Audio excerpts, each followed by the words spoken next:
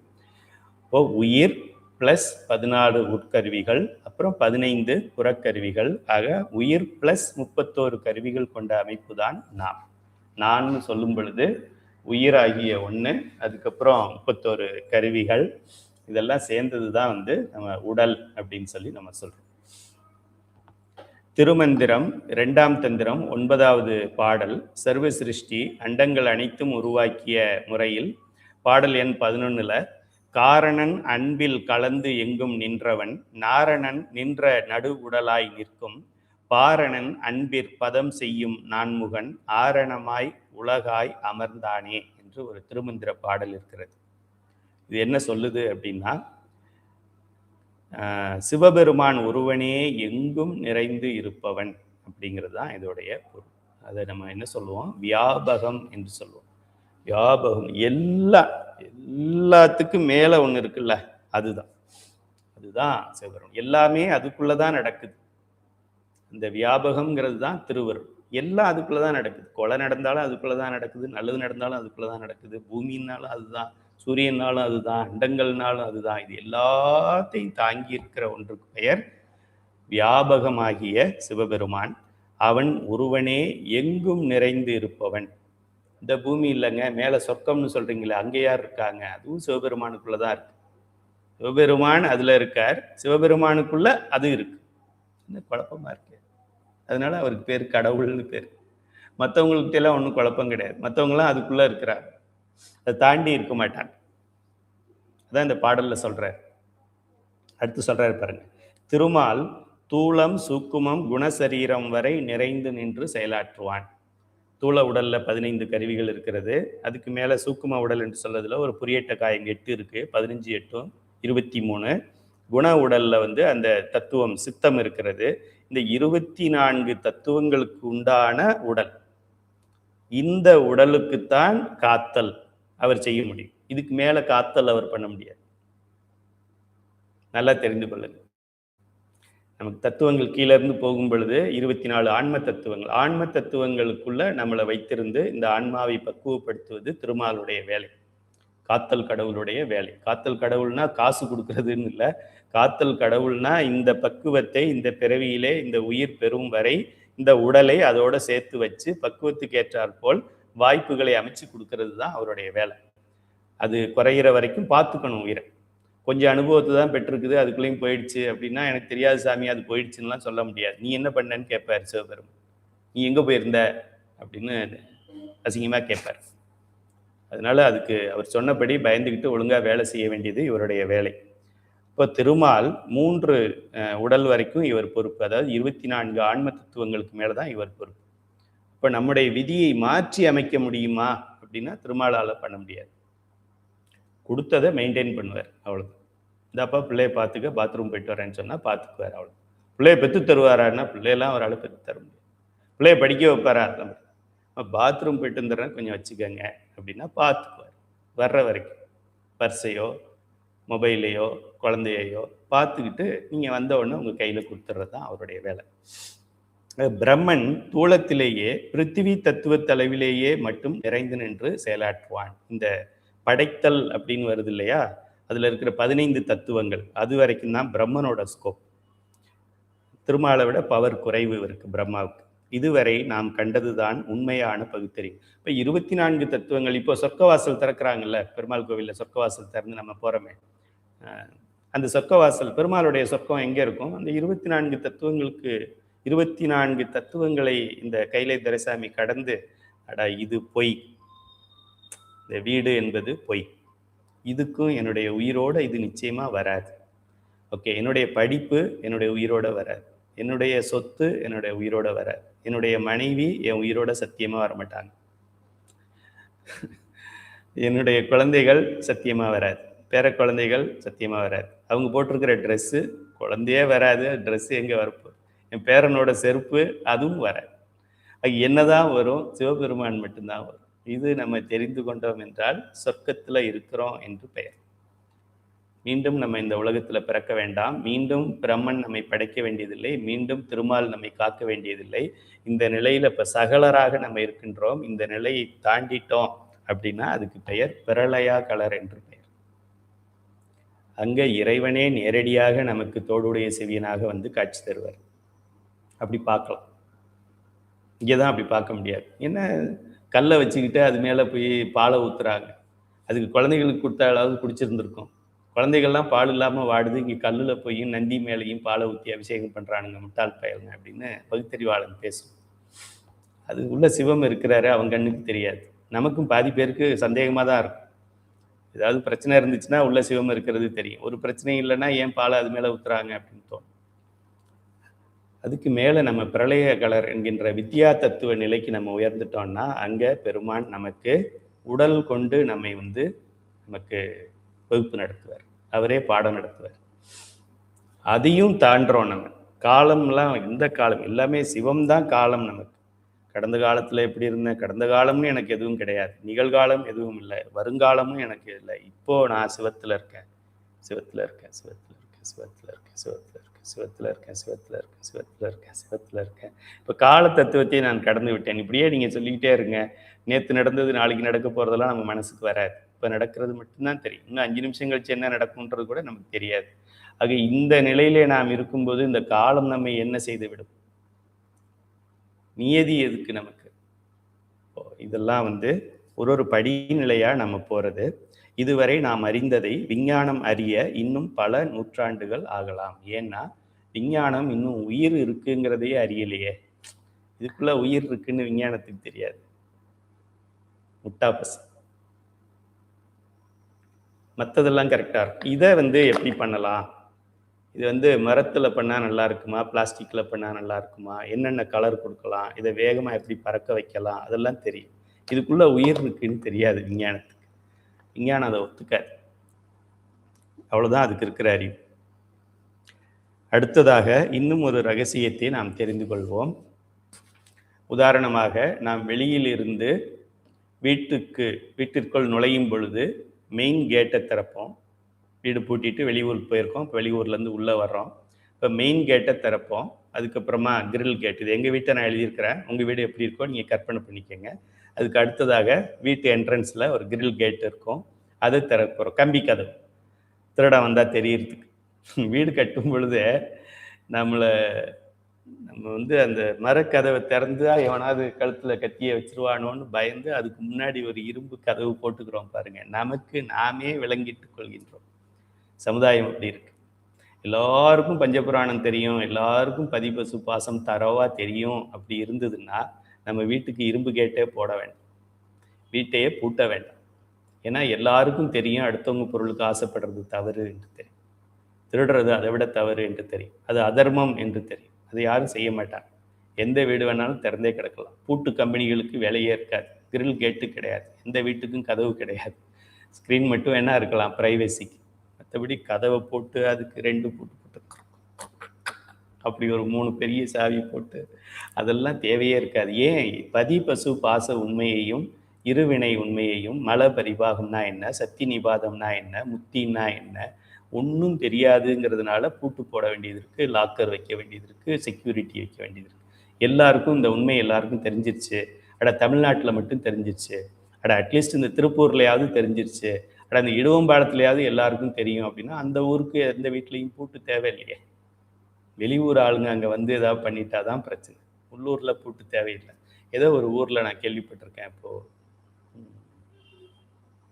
ஏதோ ஒரு ஊரில் இஸ்லாமியர்கள் பகுதி அது. அவங்க இந்த 12:40க்கு தொழுகைக்கு போவாங்க. நமக்கு தான் ஒரு ரூலும் கிடையாது. அவங்க ஒரு நாளைக்கு 5 முறை இந்த டைமில் கோயிலுக்கு போகணும். இப்போ அந்த 12:40 அங்கே தொழுகைக்கு அவங்க போகிறதுக்கு முன்னாடி, மாஸ்க் போகிறதுக்கு முன்னாடி கடை வச்சுருக்காங்க அப்படின்னா அந்த கடையை பூட்ட மாட்டாங்களாம். அது எல்லாத்தையும் எடுத்து வச்சு பூட்டணும்னா பெரிய வேலை அது.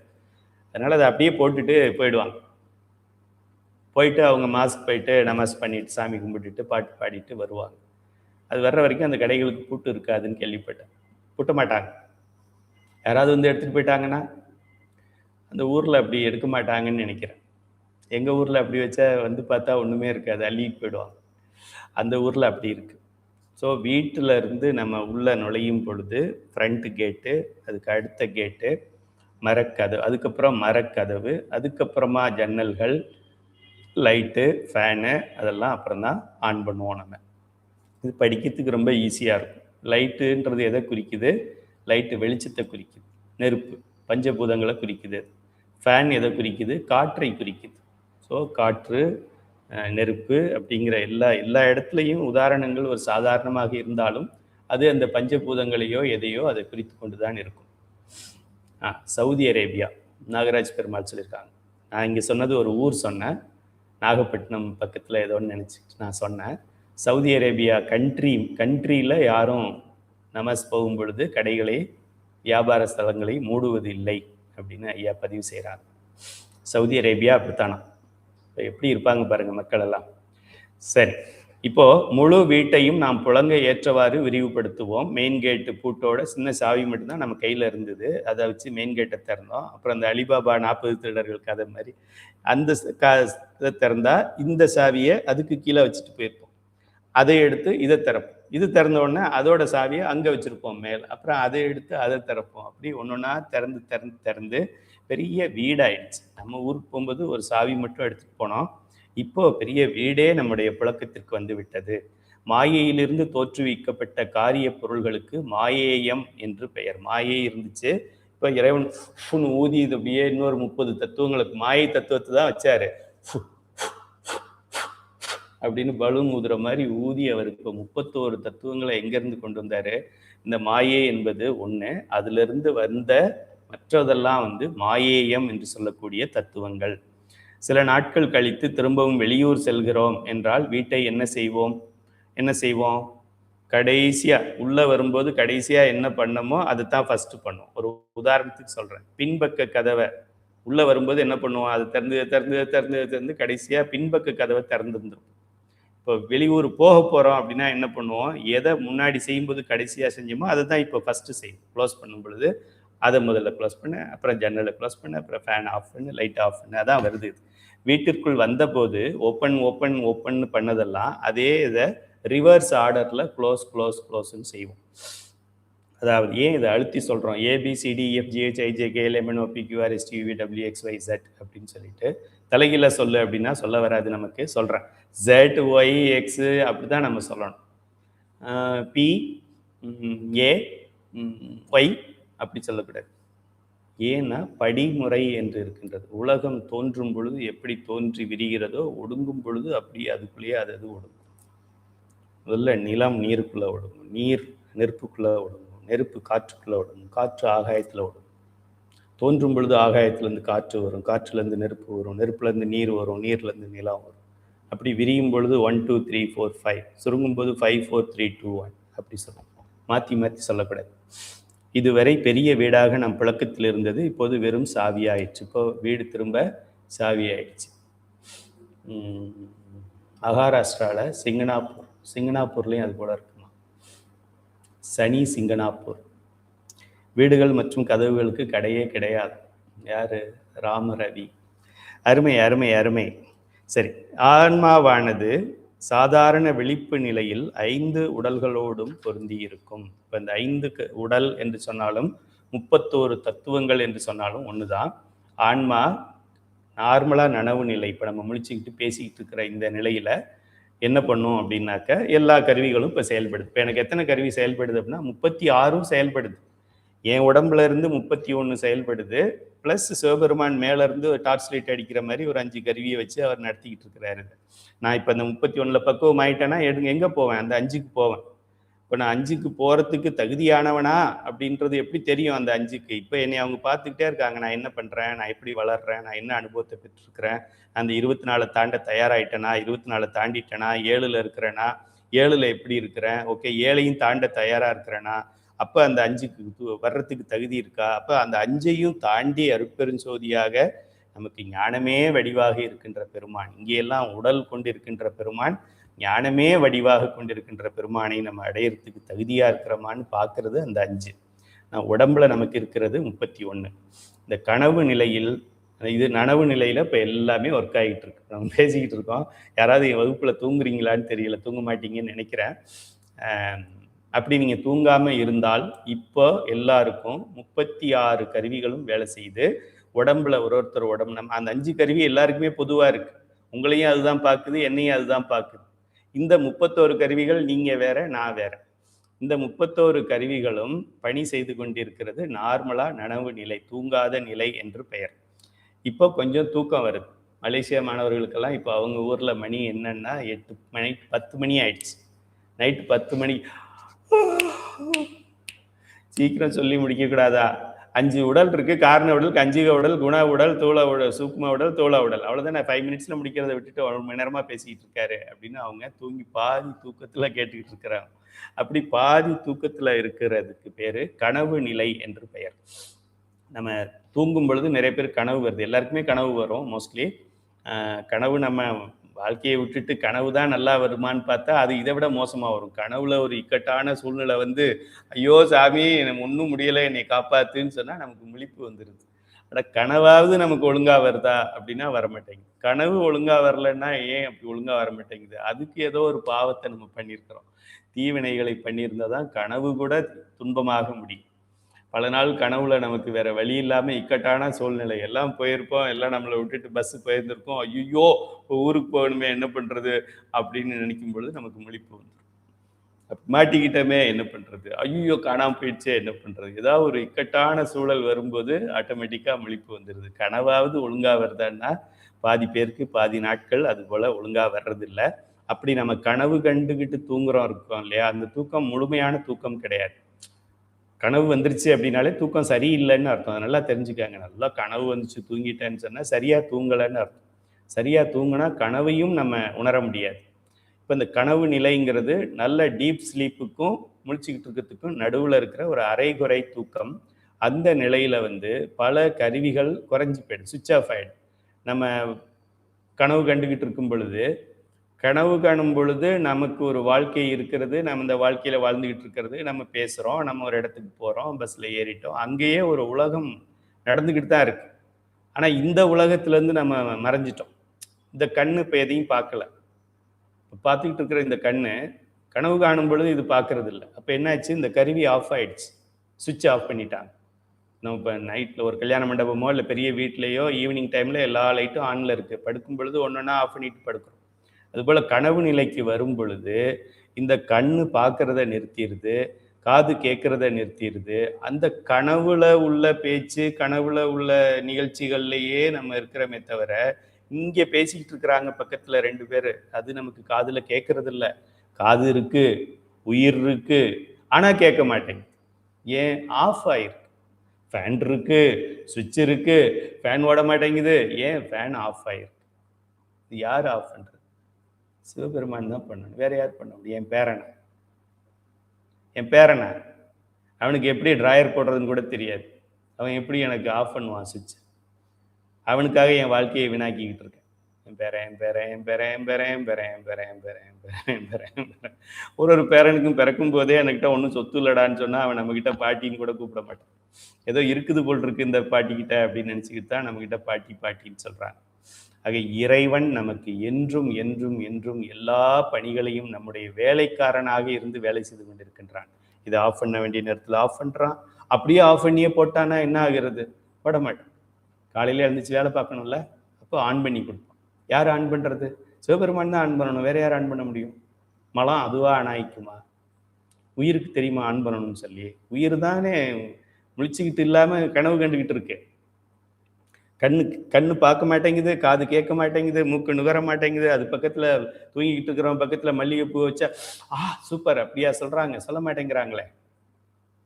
ஸோ புலன்கள் இருந்தாலும் புலன்களுடைய ஃபங்க்ஷன் ஆஃப் ஆகுது. இந்த நிலைக்கு பெயர், இந்த நிலையில் இதை வந்து என்ன சொல்கிறோம்? கனவு நிலை என்று சொல்லுகின்றோம். அடுத்தது உறக்க நிலை. நல்லா தூங்குறது, அது கனவு கூட வரல. நிறைய பேர் என்ன சொல்லுவோம், படுத்தது தான் தெரியும், 5 மணிக்கு எழுப்பின பிறகுதான் தெரியும், ஐயோ கூட்டு வழிபாட்டுக்கு போகணுன்னு தான். அப்போ 5 மணி ஆச்சா, இப்போ தான் படுத்த மாதிரி இருக்கு, 5 மணி ஆயிடுச்சு அப்படின்னா நல்லா தூங்கியிருக்கோன்னு அர்த்தம். கனவு இல்லாமல் தூங்கியிருந்தா நல்லா தூங்கியிருக்கோன்னு அர்த்தம். இதுக்கு பெயர் உறக்க நிலை. இதில் இந்த சூக்கும உடலையும் விடுத்து காரணம் கஞ்சுகம் என்ற 3 உடல்களோடு மட்டும் இந்த ஆன்மா பொருந்தி இருக்கும்.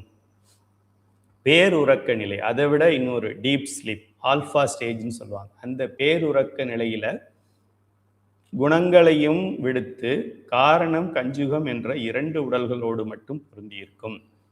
5வது நிலையாகிய உயிர்ப்படங்கள் என்னும் நிலையில் கஞ்சுக உடலையும் விட்டுவிட்டு காரண உடல் ஒன்றோடு மட்டும் தொடர்புடன் இருக்கும். உயிர்ப்படங்கள்னா ஃபுல்லா செத்து போறது கிடையாது, உயிர் போறது இல்லை, உயிர் போற மாதிரியான ஒரு நிலையில. அதாவது உயிர் போனா என்ன, அந்த உயிர் மட்டும் இல்லை, என்ன சொல்றது, உயிர் போனவங்களுக்கு ஒண்ணுமே இல்லை. இந்த உயிர் படங்கள் நிலையில இருக்கிறவங்களுக்கு உயிர் இருக்கும், வேற வேலைகள் எதுவும் நடக்காது, கண் பார்க்காது, காது கேட்காது, அதெல்லாம் ஃபங்க்ஷன் இல்லாம இருக்கிற ஒரு இது. பிராணனும் இந்த புருடனும் மட்டும் இருக்கின்ற நிலை, அது மூலாதாரத்துல உயிர் அடங்கும். அதை அடுத்து பார்க்க போறோம். 5வது நிலையாகிய உயிர்ப்படங்கள் என்னும் நிலையில் கஞ்சுக உடலையும் விட்டுவிட்டு காரண உடல் ஒன்றோடு மட்டும் தொடர்புடன் இருக்கும். பெரிய வீடாக இருந்தது சிறிய சாவியா எப்படி ஆச்சோ, அதுபோல விழிப்பு நிலையில நெற்றி புருவத்துல இருக்கிற இந்த ஆன்மா இங்க இருந்துகிட்டு எல்லாத்தையும் கண்ட்ரோல் பண்ணிக்கிட்டு பார்த்துக்கிட்டு இருக்கு. இப்போ இங்க இருக்குது அப்படின்னு சொன்னா இங்க மட்டும்தான் இருக்குன்னு நினைச்சிடாதீங்க. இது அமெரிக்காவிலையும் இருக்கு, என்னுடைய உயிர் உங்க உடம்புலையும் இருக்கு. ஏன்னா வியாபகத்தன்மை உடையது உயிர். இறைவன் எப்படி திருவருள் எங்கும் பரவி இருக்குன்னு சொல்றோமோ, அது போல உயிரும் எல்லா இடத்துலையும் பரவி இருக்கு. என்னுடைய உயிர் வீடு ஃபுல்லா இருக்கு, என்னுடைய உயிர் தமிழ்நாடு ஃபுல்லா இருக்கு, என்னுடைய உயிர் இந்தியா ஃபுல்லா இருக்கு, என்னுடைய உயிர் இந்த உலகம் முழுவதும் இருக்கு. இந்த என்னுடைய உயிர் 9 கோள்கள்லையும் இருக்கு. சூரியன்ல என் உயிர் இருக்கா? இருக்கு. நிலால என் உயிர் இருக்கா? இருக்கு. அதை தாண்டி இருக்கா? இருக்கு. நட்சத்திரத்துல என் உயிர் இருக்கா? இருக்கு. எல்லா இடங்களிலும் பரவி இருக்கிறது. சிவபெருமானுக்கு கொஞ்சம் குறைவா இருக்குதே தவிர என்னுடைய உயிர் எல்லா இடத்துலையும் பரவி இருக்கு. ஆனா டிவியில காமிக்கிறாங்களே, இன்று புயல் மையம் கொண்டுள்ளது, தாழ்ந்த காற்றழுத்த பகுதி மண்டலம் உருவாகி இருக்கிறது அப்படின்னு டிவியில் அப்படி காமிக்கிறாங்கல்ல. இப்போ காற்று எல்லா இடத்துலையும் தான் இருக்கு, அந்த இடத்துல மட்டும் கொஞ்சம் அதிகமாக இருக்கு, சென்டர்ன்னு சொல்லுவாங்க. அதுபோல இப்போ என்னுடைய உயிர் எல்லா இடத்துலையும் பரவி இருக்குன்னு நான் சொன்னாலும், வெளியில பரவி இருக்கிறத விடுங்க, அதை நம்ம நம்புறதுக்கு இன்னும் ரொம்ப நாளாகும். என் உடம்பு முழுவதும் உயிர் இருக்கு. இப்போ பாருங்க, இப்போ இந்த விரல்ல வந்து நான் இப்படி பண்றேன், இப்படி பண்ணா தெரியுது, விரல் தெரியுது. கொஞ்சம் அழுத்தி பிடிக்கிறேன், தெரியுது. எப்படி தெரியுது? உயிர் இருக்கிறதுனால தெரியுது. இப்போ உயிர் இங்கே இருந்துச்சுன்னா அங்கே நடக்கிறது எப்படி தெரியும்? அது உயிர் இங்கேயும் இருக்குன்னு அர்த்தம். இது வந்து என்னுடைய உடம்புக்குள்ள எல்லா இடத்துலையும் பரவி இருக்குன்னு சொல்றோம். அப்புறம் உயிர் இங்கே இருக்குன்னு சொல்றீங்களேன்னா, இங்கே மையம் கொண்டிருக்கிறது, இதை சென்டரா வச்சுக்கிட்டு மற்ற இடத்துல அப்படி பரவுதுன்னு அர்த்தம்.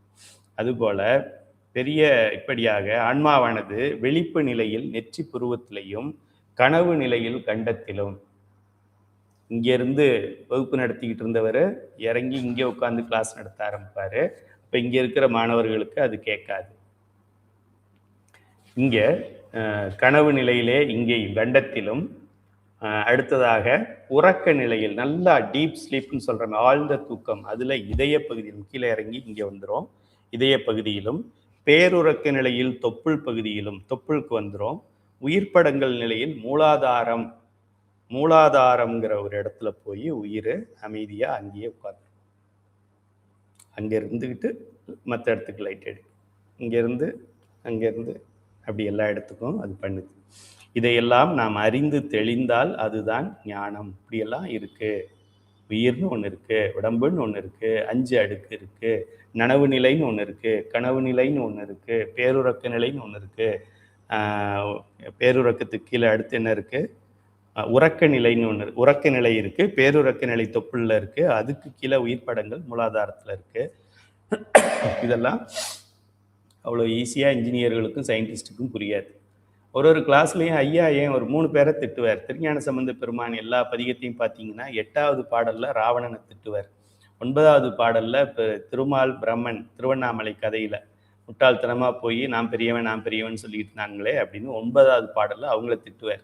10வது பாடலில் சமணர் சாக்கியர்கள் அவங்கள திட்டுவார். அதுபோல் கைலி ஐயா கிளாஸ் எடுத்தாக்க பகுத்தறிவாளனை திட்டுவார், சயின்டிஸ்ட்டுக்கு தெரியாதுன்னு சொல்லுவார், டாக்டருக்கு தெரியாதுன்னு சொல்லுவார். ஏன் தெரியாதுன்னு இவ்வளோ அழுத்தி சொல்கிறேன்? நம்ம வகுப்புலேயே நூற்றுக்கணக்கான ஆயிரக்கணக்கான ஆசிரியர்கள் படிச்சிருக்கிறாங்க. அந்த ஆசிரியர்களுக்கு நேர்முக தேர்வு நடத்தும்போது அவங்கள்ட்டே கேட்டிருக்கிறேன், நான் வகுப்பில் வந்து டாக்டரை எல்லாம் முட்டாளுங்கிற மாதிரி பேசுகிறேனே, உங்களுக்கு கோபம் வரலையா, நீங்கள் ஒரு டாக்டர் தானே அப்படின்னு சொல்லுவேன். இல்லை, கரெக்டாக தான் சொல்கிறீங்க, நாங்கள் உயிரை பற்றியே படிக்கிறது இல்லையே, நீங்கள் அதை தானே சொல்கிறீங்க, எங்கள் பாடத்தில் உடலை பற்றி தான் இருக்குதே தவிர உயிரை பற்றி இல்லை. இந்த உடல் கூட 5 அடுக்குன்னு எங்கேயும் சொல்லவே இல்லையே, எங்கள் பாடத்துலையும் எம்பிபிஎஸ்லையும் கிடையாது 5 அடுக்குன்னு சொல்லி, இங்கே மட்டும்தான் இருக்கு. பிபிஎஸ்ஸால் பார்க்க முடியாதது, எம்டியால் பார்க்க முடியாது, எம்சிஹெச்சால் பார்க்க முடியாது, எம்எஸ்ஸால் பார்க்க முடியாததை இங்கே 96 பக்கத்துலையும் 100 கிராம் வெயிட்லையும் 96 கிராம் வெயிட்லையும் நம்ம படிக்கிறோம். இதெல்லாம் தான் ஞான பாடம் என்று சொல்வது.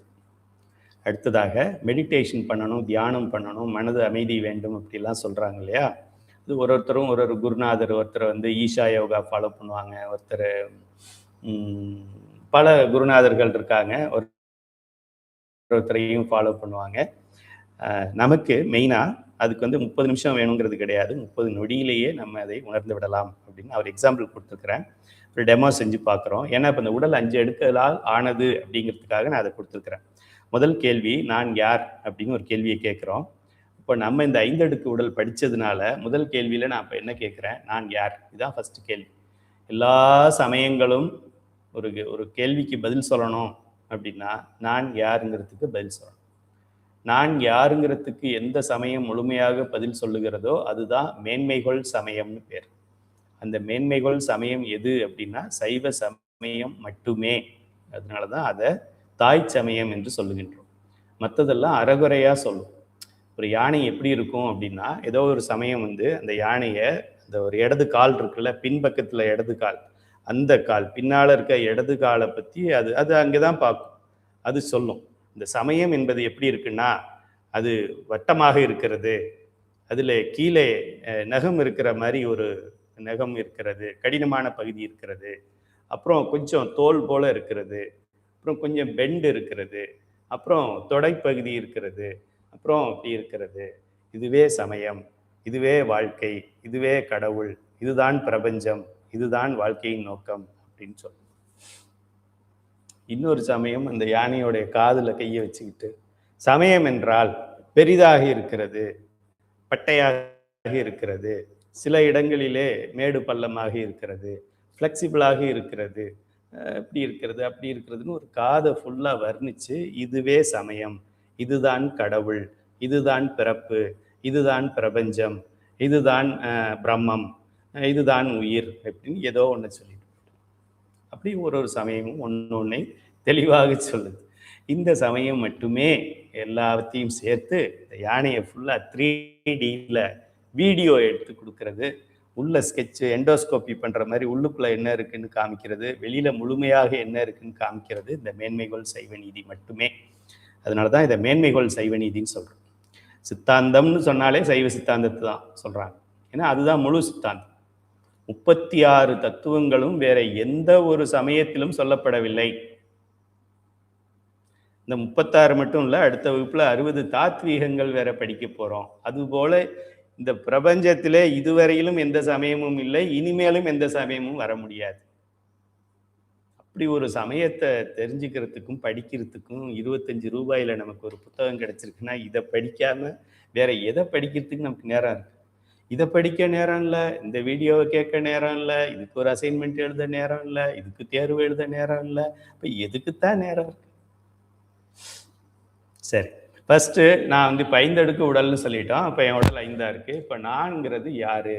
இந்த 5 அடுக்கு சொன்னாரே கையிலே ஐயா, கடைசியா மூடினாரே வந்து, இதுதான் நானா, மேலே மூடினாரே அதுதான் நானா. அது எது? இந்த பஞ்சபூதங்கள், கண்மேந்திரியங்கள், ஞானேந்திரியங்கள். பஞ்சபூதங்கள் எது? காற்று. ஓகே, ஃபர்ஸ்ட் நிலம் எடுத்துக்குவோம். நிலம்ங்கிறது தான் நானா?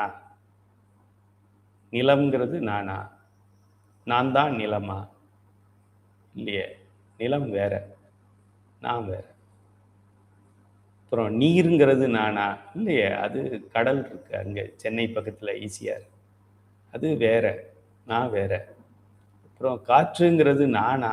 காற்று நான் இல்லை, காற்று அடிக்குது அடிக்காம இருக்கு, நான் மூச்சுக்கு பயன்படுத்திக்குது. என் உடல் வந்து அந்த காற்றுல இருக்கிற ஆக்சிஜனை என் உடம்புக்கு பயன்படுத்திக்குது. மற்றதை பற்றி நமக்கு கவலை கிடையாது. காற்று நான் கிடையாது, நான் வேற, காற்று வேற. சரி, நெருப்பு என்று ஒரு பூதம் இருக்கு, அது நீயா? அது வேற, நான் வேற. நான் தான் அது அப்படின்னா அப்புறம் காலையில் சமைக்கிறதெல்லாம் நான் தானா? எல்பிஜி ஸ்டவ் நான் தானா? விறகுல இருந்து நான் தான் வெளியில வர்றேனா? ஐயோ வேண்டாம்ப்பா, சூடு தாங்காது எனக்கு. அது வேற, நான் வேற. ஆகாயம் நானா? ஆகாயம் இப்படி நானா இருக்க முடியும்? ஆகாயம் நான் கிடையாது. ஓகே. அப்போ பஞ்சபூதங்கள் நானா? என்னுடைய உயிர் நானா என்று சொல்வது உடல் கிடையாது, உயிர். உயிர் நான் பஞ்சபூதங்கள் கிடையாது. சரி, ஓகே. அப்புறம் உயிருங்கிறது கண்மேந்திரியங்கள்ல ஒண்ணொண்ணா கேட்போம். உயிருங்கிறது காலா? உயிருங்கிறது காலா? ம். செத்து போனவனுக்கு கால் இருக்கு. ஆனா கால் நடக்க மாட்டேங்குது. அப்போ உயிருங்கிறது வேற, கால்ங்கிறது வேற. இப்ப நான் கால் கிடையாது. கையா? கால் இல்லைன்ன மாதிரி கை இல்லதான். வாயா? அதே சேம் தான்ப்பா. செத்து போனவனுக்கு வாய் இருக்கு, சாப்பிட மாட்டேங்கிறானே. வாய் உயிர் கிடையாது. அப்போ எருவாயா? இல்லையே, எருவாயே வேலை செய்ய மாட்டேங்குது செத்து போனவனுக்கு. அப்போ உயிர் போயிடுச்சுன்னா இது வேற. உயிர் வேற, எருவாய் வேற. உயிர் வேற, கருவாய் வேற. உயிர் போனவங்க யாராவது கருத்தரிச்சு பிள்ளை இருப்பாங்களா? பிள்ளை பெற்றுக்குவாங்களா? ஒரு உயிர் போன ஆணும் ஒரு உயிர் போன பெண்ணும் ஒரு 10 மாதம் கழிச்சு அவங்க 2 பேருக்கும் குழந்தை பிறந்துன்னு சொல்ல முடியுமா? முடியாது. ஏன்? உயிர் இல்லை, அதனால முடியாது. மற்றதெல்லாம் இருக்கு, உறுப்புகள் எல்லாம் இருக்கு. ஆனால் உயிர் இல்லை, பண்ண முடியாது. இப்போ உயிர் வேற, இந்த கண்மேந்திரியங்கள் வேற. இப்போ ஞானேந்திரியங்கள் சொல்றாங்க, காது, கண்ணு, மூக்கு, நாக்கு.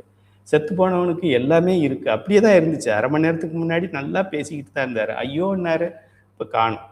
அப்புறமா எல்லாம் அப்படியே தான் இருக்கு. சட்டை கூட கழட்டலை, பேண்ட்டு கூட கழட்டலை. ஆனால் ஒன்றும் வேலை செய்ய மாட்டேங்குது. அப்போ இந்த உயிருங்கிறது வேற, இதுங்கிறது வேற. அப்போ இந்த தூள உடல்னு சொன்னமே 15 தத்துவங்கள் சேர்ந்தது, அதுதான் நானா? எனக்கு வேலை செய்யறதுக்கு அதெல்லாம் இருக்கு. என்னுடைய வேலைக்காரனுங்க 15 பேர் இருக்கானுங்க. என்னுடைய ஆணவ மலம் நீங்க பெறுவதற்கு இந்த 15 பேரும் அவனுக்கு கொடுத்த வேலையை பார்த்து எனக்கு ஒரு கார்டியன் மாதிரி பார்த்துக்கிறானுங்க. அவனுங்க வேற, நான் வேற. அவங்களுக்கு வேலை முடிஞ்சா ஒதுங்கிடுவானுங்க. நான் அப்படி ஒதுங்க போகிறது கிடையாது. நான் என்றும் அழிவில்லாத பொருள். அப்படியா? சரி, ஓகே. இன்னும் மேலே போங்க. புரியட்ட காயம். நீங்கள் தான் மனமா? இல்லையே, மயக்கத்தில் இருந்தால் கூட நான் இருக்கிறேனே. மூளைச்சாவுன்னு சொல்கிறாங்க. உயிரோடு தானே இருக்காங்க அவங்க. மூளை தான் வேலை செய்ய மாட்டேங்குது. மென்டல் ஆனாலும் மூளை தான் வேலை செய்யலை, ஆள் இருக்குது. நிறைய பேர் என்ன, மூளை வளர்ச்சி இல்லாத குழந்தைகள் பார்க்குறோம். உயிரோடு இருக்காங்க, வளர்கிறாங்க, எல்லாம் பண்ணுறாங்க. ஆனால் அந்த அறிவு வளர்ச்சி அவங்களுக்கு கிடையாது. குழந்தை மாதிரி நடந்துக்கிறாங்க. ட்ரெஸ் போடாமலே வெளியில் வந்துடுறாங்க. மூளை வளர்ச்சி இல்லை, உயிர் வேற. மூளை வளர்றது வேற, உயிருங்கிறது வேற. அப்போ மனம் வேற, சித்தம் வேற, புத்தி வேற, அகங்காரம் வேற, ஓசை வேற, ஊறு வேற, ஒளி வேற, சுவை வேற, நாற்றம் வேற. நான் இல்லை. நான் இது உள்ள இருக்கேன் கண்ணா. இது உள்ள போய், இது உள்ள போய், இது உள்ள போய், இது உள்ள போய், அது உள்ள போய், அது உள்ள நான் இருக்கேன். இதெல்லாம் நானா? இது நான் இல்லை, உள்ள இருக்கேன். நான் வேற, இதெல்லாமே வேற.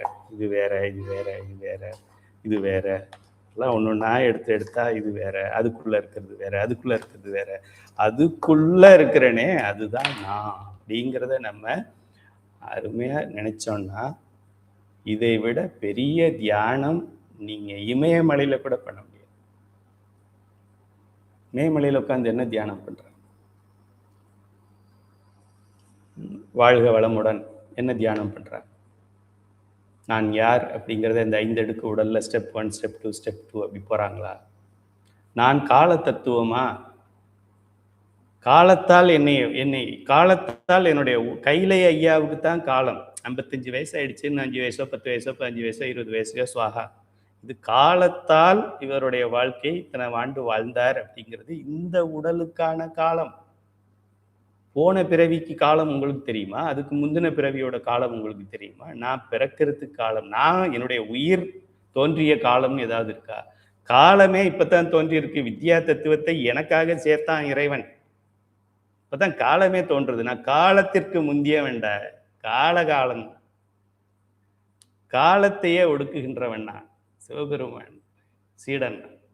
சிவபெருமானே என்னில் இருக்கிறார். சிவபெருமான் என்னோட ஒன்றாயும் உடனாயும் வேறாயும் என்னுடைய உயிரில் கலந்து இருக்கின்றான் பெருமான். இப்படிப்பட்ட பெருமானுக்கு சொந்தக்காரன்.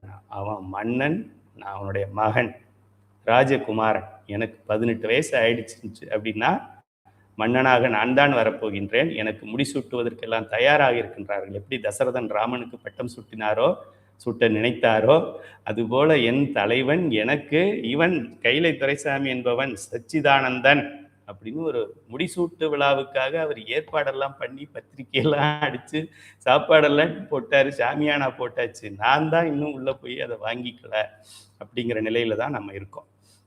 ஆக இந்த ஒரு அடுக்கா 2 அடுக்கா 3 அடுக்கா கையா காலா அப்படின்னு சொல்லி நம்ம கேட்டு உள்ள போக போக போக இந்த தத்துவங்களை நம்ம தெரிஞ்சுக்கிட்டு மெடிடேஷன் பண்றதுக்கு தத்துவம் தெரியாம கையை எப்படி வச்சுக்கோ, நேரா உட்காந்து கையை எப்படி வைக்கணும், விரல இப்படி வைக்கணுமா, இப்படி வைக்கணுமா, இப்படி வைக்கணுமா.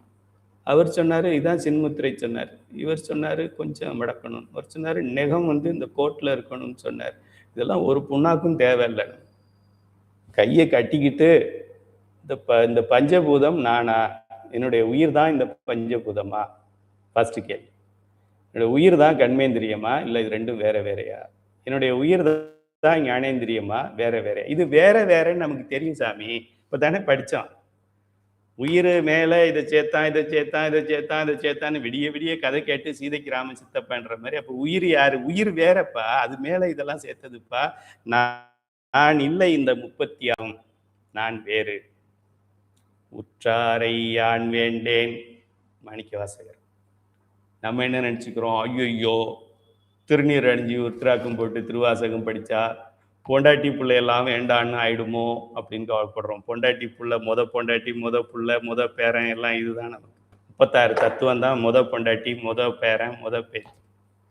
உற்றாரை யான் வேண்டேன், ஊர் வேண்டேன், இடத்தத்துவம் வேண்டாம், நிலம் வேண்டேன், கற்றாரை யான் வேண்டேன். இந்த மாயையில தத்துவத்துல எனக்கு கிடைச்ச மனம், சித்தம், புத்தி, அகங்காரம்னு அது மூலம் கிடைச்சது வேண்டேன்.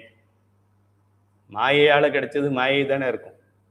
ஒரு திருடன் இப்ப நமக்கே நிறைய பேர் நன்கொடை தரேன்னு சொல்றாங்க. சில பேர், நிறைய பேர் இல்லை, இந்த நன்கொடை நீங்க கொடுக்காதீங்கன்னு சொல்லியிருக்கேன். உங்கள்கிட்ட நன்கொடை வாங்கி சிவனடியாருக்கு சாதம் அன்னம்பாளிப்பு பண்றதுக்கு நாங்க பேசாம கூளை குடிச்சிட்டு தண்ணியை குடிச்சிட்டு இருந்துடுறோம். உங்க அன்னம்பாளிப்பு வேண்டாம், ஃப்ளக்ஸ் மட்டும் போடுங்க, நான் கொடுக்கறதா உங்களுக்கு நான் பணம் கொடுக்கணும். ஐயோ, உன் பணத்தை வாங்கி அவங்களுக்கு கொடுத்தா பாவம் சேர்ந்துடும். ஏன்? நீ சேர்த்த பணமே பாவத்துல சேர்த்துருக்க. நீ 5 லட்சம் கொடுக்கறதும் என்னுடைய அடியார் 5 ரூபாய் கொடுக்கறதுக்கும் சமம். அதனால உன் பணம் எனக்கு வேண்டாம், நாங்கள் பட்டினி கிடந்து செத்து போகிறோம். உன்ன மாதிரி கொள்ளையடிச்ச பணத்தை வச்சு நாங்கள் அன்னதானம் பண்ணுறது நம்ம அறக்கட்டளையோடைய ரூல் கிடையாது, பாவத்தை சேர்க்கும் அது அப்படின்னு சொல்லி பல பேர்கிட்ட நம்ம நன்கொடை வாங்குறது இல்லை. வேண்டான்னு, பெரிய பெரிய பணங்களை எல்லாம் வேண்டான்னு சொல்லிடுறோம். 10 லட்சம் அனுப்பட்டான்னா வேண்டான்னு சொல்லிடுறோம். 10 ரூபா இருந்தால் அனுப்புங்க. அடியார் யாராவது திருநீர் வச்சுட்டு 10 ரூபா கொடுத்தா 10 கோடி 10,000 கோடிக்கு சமம். அது எங்கேயோ பணத்தை எந்த அக்கௌண்ட்டுக்கு அனுப்புறதுன்னு தெரியாமல் இந்த அக்கௌண்ட்டுக்கு அனுப்புகிற பணம் நமக்கு வேண்டாம் அது அப்படி சொல்கிறோம்.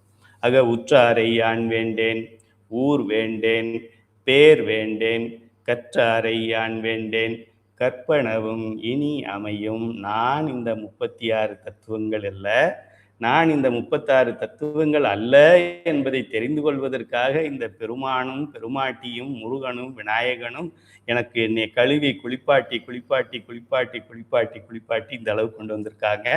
இவர்களுக்கு நான் கடமைப்பட்டிருக்கின்றேன், இவர்கள் என் தலைவர்கள், இவர்களுக்கு நான் அடிமை அப்படின்னு நம்ம நினைச்சிட்டோம் அப்படின்னா முக்தி அடைந்து விட்டோம் என்று அர்த்தம். அதுக்கு மேல பிறவி தேவையில்லை. பிறவி எதுக்கு? இதெல்லாம் நான் இல்லைன்னு தெரிஞ்சுக்கிறதுக்கு தான் பிறவி. இந்த பாடம் எதுக்கு படிக்கிறோம்? இதெல்லாம் என் உடல்னு சொல்லிக்கிட்டே வர்றோம். முக்தி அடையணும்னா என்ன பண்ணணும்? இதெல்லாம் நான் இல்லை அப்படின்னு சொல்லணும். அப்போ முன்னாடி இருந்த உயிருக்கும் இப்போ இருக்கிற உயிருக்கும் என்ன வித்தியாசம்? முன்னாடி இருந்த உயிர் இதெல்லாம் என்னன்னு தெரியாம, இது நான் இல்லைன்னு தெரியாம, அறிவு விளக்கம் இல்லாம இருந்தது. இப்போ இருக்கிற உயிர் இதெல்லாம் இருக்கு, ஆனா இதெல்லாம் நான் இல்லை, நான் இதை விட புனிதமானவன். வேயுறு தோழி பங்கனில் படிக்கும் பொழுதுதான் நமக்கு தெரியுது. 9 கோள்களும் ஞாயிறு, திங்கள், செவ்வாய், புதன், வியாழன், வெள்ளி, சனி, பாம்பு 2, ராகு, கேது, ஆசரு நல்ல நல்ல, அவை நல்ல நல்ல, அடியார் அவருக்கு மிகவே நல்ல நல்ல. இப்பதான் நமக்கு தெரியுது. நம்ம நினைச்சோம் அதுக்கு சனி கிரக பயிற்சி வருது, சனி பயிற்சி வருது 6ஆம் தேதி, அதுக்கு தகுந்த மாதிரி நம்ம வாழ்க்கை பெயர்ந்துக்கும் போல் இருக்கு. No no no no. நான் திருமுறையை பாடினால் என்னுடைய வாழ்க்கைக்கு ஏற்றாற் போல் சனி பெயர்வான். சனி இல்லை, அவனோட சேர்ந்த சங்கநாதங்கள் அத்தனையும் பெயர். நான் திருநீர் வைக்கலை, நான் உருத்ராக்கம் அணியலை, நான் பஞ்சபுராணம் பாடலை, நான் பதிப்பசு பாசம் படிக்கலை, நான் 5 எழுத்து மந்திரத்தை சொல்லலை, அதனால நான் பிச்சைக்காரனா போய் நின்றுகிட்டு இருக்கேன். இதை நான் சொல்ல ஆரம்பித்தால் அத்தனை பேரும் என் வீட்டு கதவை தட்டுவார்கள் பிச்சைக்கு. ரொம்ப எளிமையான சமயம் நம் சமயம். சும்மா இருக்கும்போது நமச்சிவாயன்னு சொல்லு அப்படின்னு சொல்லுது, அவ்வளவுதான்.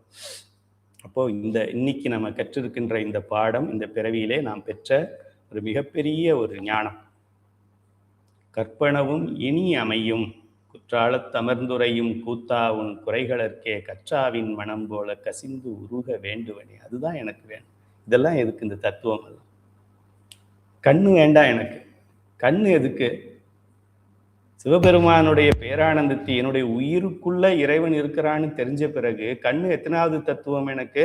ஏற்கனவே 5 தத்துவம் முடிஞ்சு, அப்புறம் ஒரு 7 தத்துவம் முடிஞ்சு, அப்புறம் ஒரு 4 தத்துவம் முடிஞ்சு, அதுக்கப்புறமா 3வது தத்துவம். 5 7 12 4 16 19வது தத்துவம். கண்ணு எனக்கு எதுக்கு? சிவபெருமானை பார்க்கறதுக்கு தான் கண்ணு. சிவபெருமான் என் உயிருக்குள்ள இருக்கிறது என் உயிருக்கு தெரிஞ்சிருது. அறிவு விளக்கம் ஆயிடுச்சு. இப்ப கண்ணை வச்சு நான் போய் எங்க பார்க்கணும்? இது சிவலிங்கமா, இது நடராசரா, இது தியாகராசரா, அதெல்லாம் பார்க்க வேண்டிய நிலையெல்லாம் தாண்டியாச்சு. 19வது கருவி எனக்கு எதுக்கு? முதல்லயே எனக்கு அறிவு விளக்கம் வந்து விட்டது. இந்த பாடம் ரொம்ப ரொம்ப முக்கியமான பாடம். நம்ம வாழ்க்கையில முதல்ல பள்ளிக்கூடத்துல இதைத்தான் சொல்லித்தரணும். முதல்ல எம்பிபிஎஸ் படிக்கிறவங்களுக்கு ஃபர்ஸ்ட் இன்ட்ரோடக்ஷன் அட்மிஷன் போட்டு வருக வருக என்று வரவேற்கின்றோம் அப்படின்னு சொல்லும் பொழுது இந்த ஒரு அழகையாவது படிச்சு காமிக்கும். இதுல பாதியாவது படிச்சு காமிக்கும். இதை படிக்காம இன்னொரு எம்பிபிஎஸ் அவ்வளோ ஈஸி கிடையாதா படிக்கிறது? படிச்சு பார்த்தா தான் தெரியும். பிள்ளை பெற்றவளுக்கு தான் வழி தெரியும்பாங்க. அது போல எம்பிபிஎஸ் படித்தவனுக்கு தான் தெரியும் அது சாதாரண படிப்பு இல்லைன்னு. அவ்வளோ படிக்கணும். தலை சுற்றி ஒரு பக்கம் படித்து மனசில் வைக்கிறதுக்குள்ளேயும் இப்போ அதில் இருக்கிற பெயர்கள் எல்லாம் வாய்க்குள்ளே நுழையாது. அதெல்லாம் நம்ம கண்ணாலையும் பார்க்க முடியாது. அவ்வளோ எழுதியிருப்பாங்க, பக்கம் பக்கமாக எழுதியிருப்பாங்க. ஒரு புக்கு 1000 பேஜ் இருக்கும். 95 பக்கமே நமக்கு தமிழில் படிக்க முடியாது. 1000 பேஜ் இங்கிலீஷில் எப்படி படிக்கிறது? இத்தனையும் படித்து தான் டாக்டராக வர்றாங்க. உயிரை காப்பாற்றுறாங்க. உயிரை காப்பாற்றுறதே தொழிலாக வச்சுருக்காங்க. இறைவனுக்கு அடுத்த இடத்துல இருக்கிறாங்க. ஆனால் உயிருங்கிற பாடம் அவங்க பாட புத்தகத்தில் இல்லை. அதனால நம்ம டாக்டரை குறை சொல்ல முடியாது.